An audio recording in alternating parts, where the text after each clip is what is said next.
Hey, if you're using Canva to create presentations, that's great. It's a very powerful tool. But I want to teach you 5 tricks, kind of hacks, if you will, to take your presentation on Canva from meh to awesome. Here we go. The first thing I want to show you is my blur transition. This is a very powerful way to present a point during your presentation. So I'm going to take a busy image here like this guy. Maybe my presentation's about customer service. Our customer service is the best. And I want that text to pop up. But of course, if we pop in that text, our customer service is the best. Let's do that now. Our customer service is the best. It's hard to see, right? Because it's a light font. So let's make it a little bit darker, like League Spartan. Still not able to see. Well, let's make it white so it stands out against a darker background. Well, it works, but my eye is busy. It's going everywhere and across this person's lighter shirt. It kind of blends in there. It just looks like it says our customer service. It's probably what the people in the back of the room would see. So what can we do here? Well, let me show you exactly what I recommend doing. So before anything, I'm going to delete this one more time, and I want the background of this to be black. So I'm going to go and make the background. So you can go to background here and just hit black, or hit the little icon up here and again make it black. I want the background to be black. That's number one.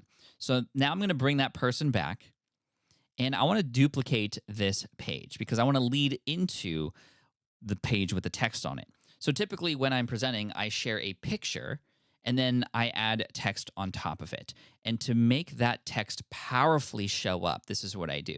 So I go to the second slide, and what I'll do first is I'll blur this background. So I'm going to hit Edit Image, hit Blur, and the whole purpose of blurring this, I'm going to hit Auto to do that as well, and adjust it just a little bit more so it's a little bit more rounded. The whole purpose here is to remove the details, right? I'm blurring things. It's still basically the same image. If you go from one to the next, you would see that it's kind of the same thing.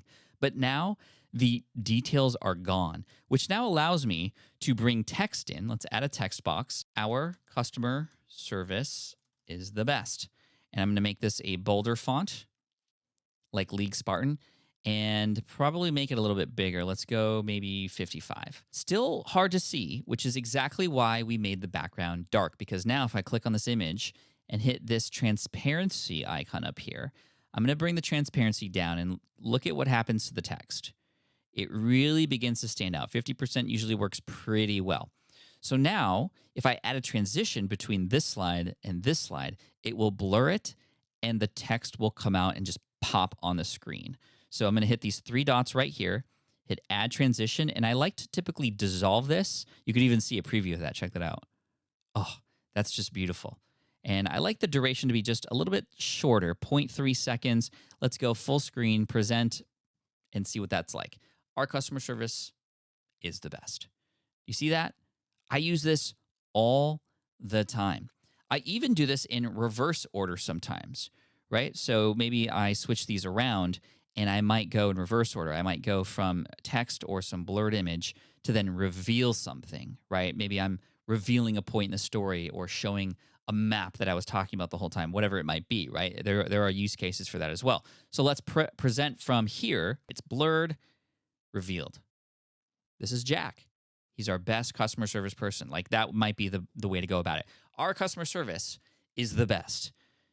Meet Jack. He's been in our customer service team and got promoted to manager just last year. And he said, and then I might move to a quote or something from him or something like that. Let me escape out of that. So that's the blur transition. Very important. You want the dark background first so that you can change the opacity and transparency down, which allows that white text to stand out on the blackish, darker background. Next, I want to show you one of my favorite effects, which is called the Lightbox Effect, which allows you to draw the attention of the audience to a certain point on a slide. So to do this, I'm going to find a map, for example, and let's go to photos. Let's say we want to do this map right here, which is a real nice map of the world.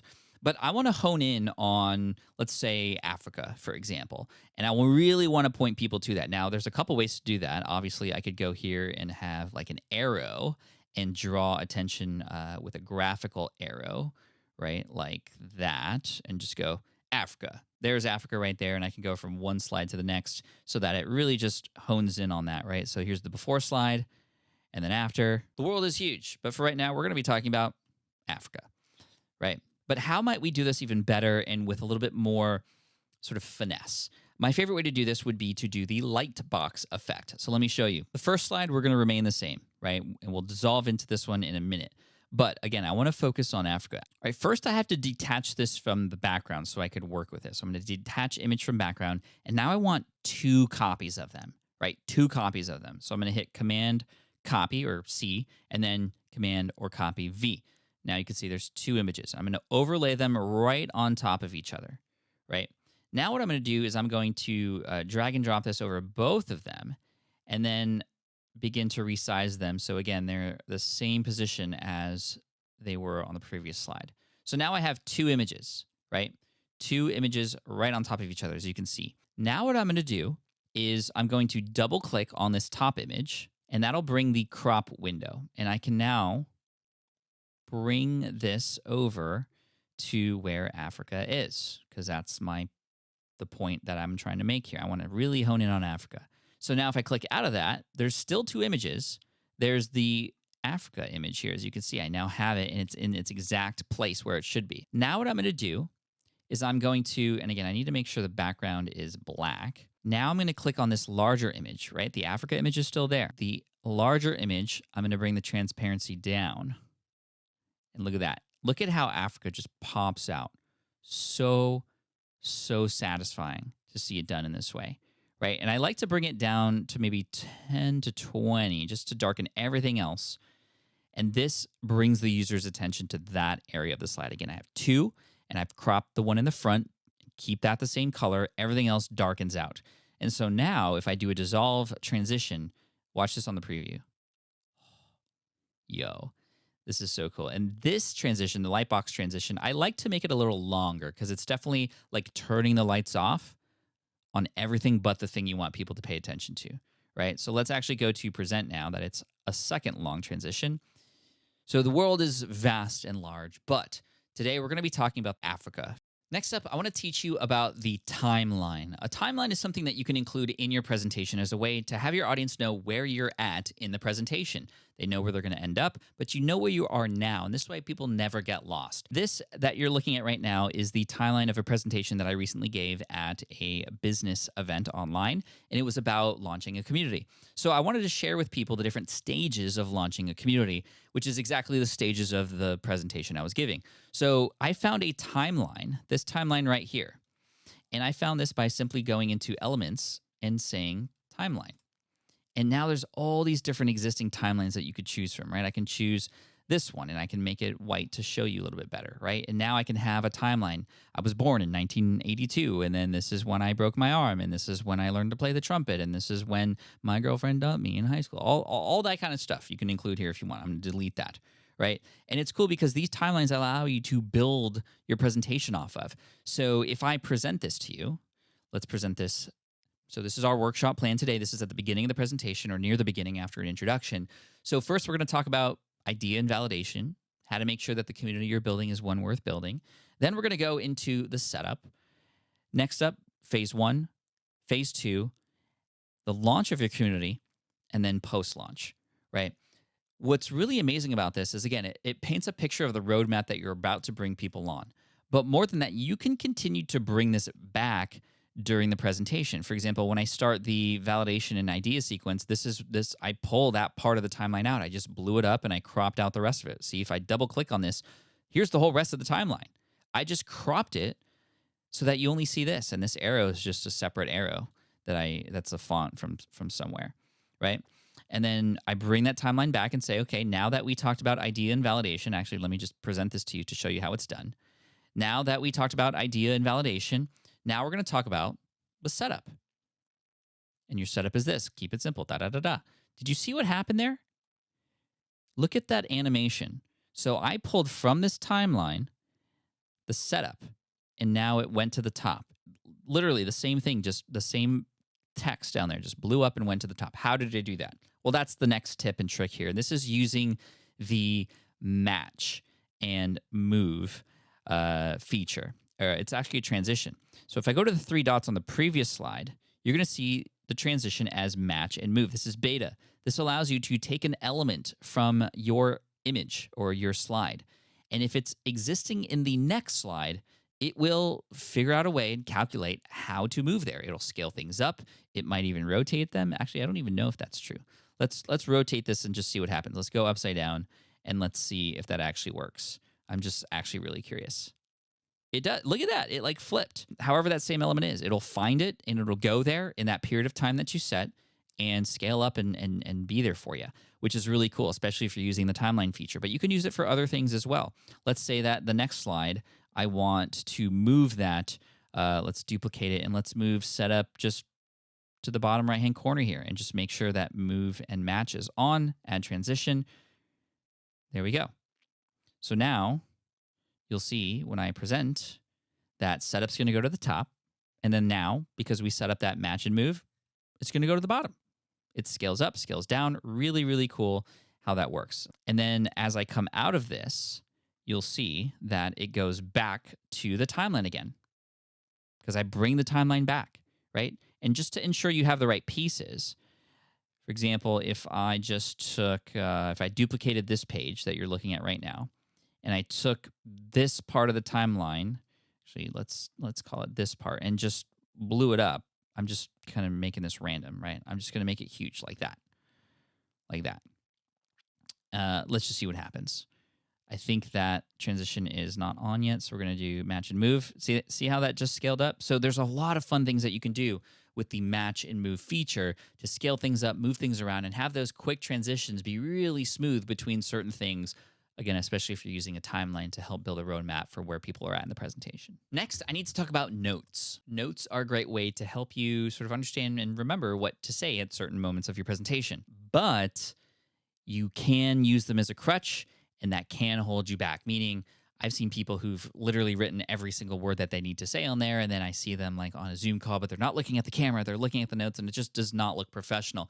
I like to use notes as cues or reminders of things to talk about and stories to tell. The way I like to go about doing notes here on Canva is I like to hit present, and then I change the type from standard to presenter view. This way I can see sort of what slides are coming next in a little bit bigger of an area and have a lot more room to work with the notes. So I'm gonna hit present. This pulls up two screens. This is the screen that like your audience would see or that would be on the projector or the monitor. So I like to put that aside or minimize that. I want to see the presenter view, which is what we're looking at right here. So now I see the slides, the animations work the way that I would expect them to, which is why I do the notes here, because I can see exactly the flow of how this presentation will work, right? So here, for example, why an alpha launch? I might include in a note like this, talk about the dinner party that you and April, that's my wife, held, right? I might even go back and just say dinner party story. And so when I'm presenting, I can quickly glance at my notes and say dinner party story. Ah, that's right. Okay, I'm going to tell the story, and then I can just get right into it, right?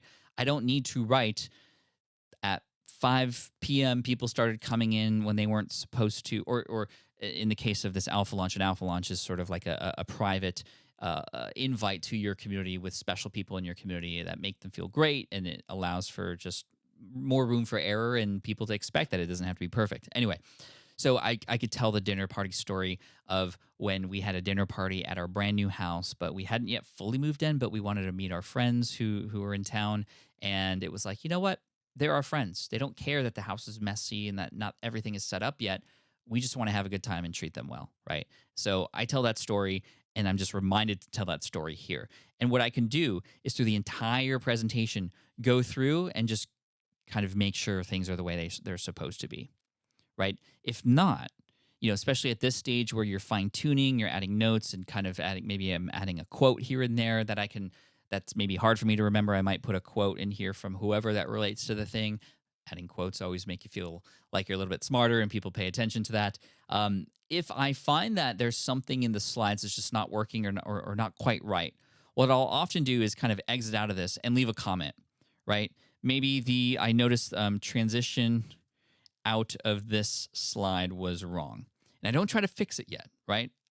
I just leave it at that. That way I can go in later and do a sweep of all the errors and all the things as like a bonus content or a bonus tip for you. I use the comment section here not just to like talk to my other team. In fact, my team doesn't have access to my presentations. This is for future Pat to go through and go through a run of all the slides and where there are errors or transitions. And this is, again, why you like presenter view, because I can see what slides go to what and where things are headed and what's wrong. And maybe the slide didn't work out the way it was supposed to, or things didn't build the way they were supposed to. I can exit, make a note of it, go back, and then go through one round of edits to fix things. It's just so much faster to do it that way. Good luck on your next presentation. If you don't yet have Canva, or you want to get access to Canva Pro so you can get access to more features, please use my affiliate link. That'd be awesome. I get a little kickback for that. patflynn.com/Canva is the place to go. I appreciate that so much. More tips coming your way. Hit subscribe so you don't miss out. Peace.